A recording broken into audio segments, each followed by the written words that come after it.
we are here in my home in Costa Rica. Today is January the 20th, Sunday. Here's Roberto with me. He's staying for a few days before he's leaving to Boston again. And I was just thinking about the vlog, and I was thinking about the interviews that he's been doing, and I just came up with the idea that he's been interviewing everyone except we didn't interview him. I thought that someone needed to interview him.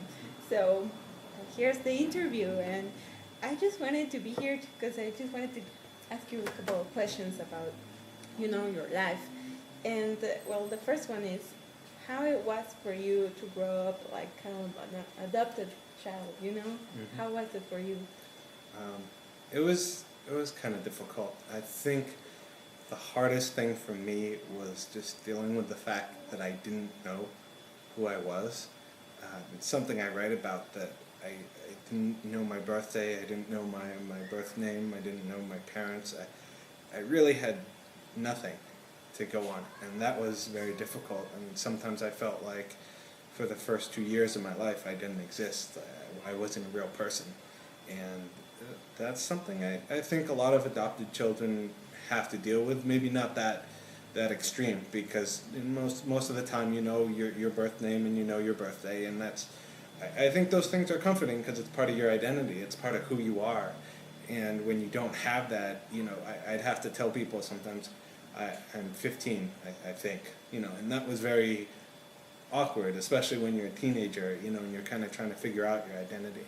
So definitely the hardest part about just growing up in that situation was not knowing and always wondering, who am I, how did I get here, where did I come from, and those kind of questions.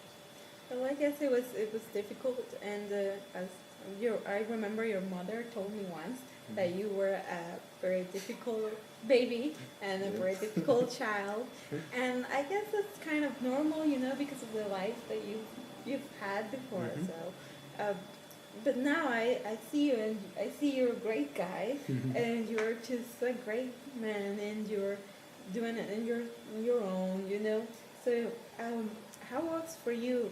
When was the point for you where everything was um, worth it and everything just made sense for you?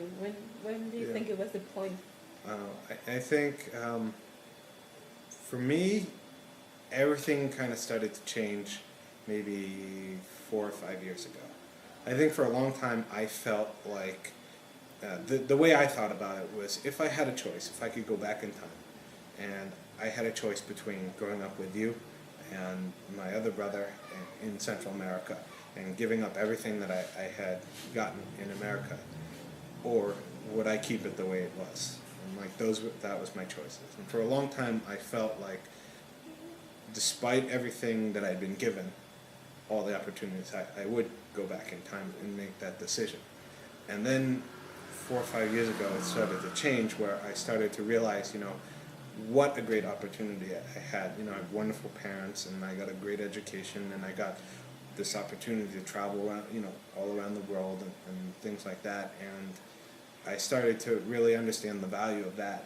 And when I started to realize that, I started to think, maybe it's not so bad after all, and maybe this is where I belong. And it is hard missing you and missing everyone else, but I think that's I kind of accepted that that's my life.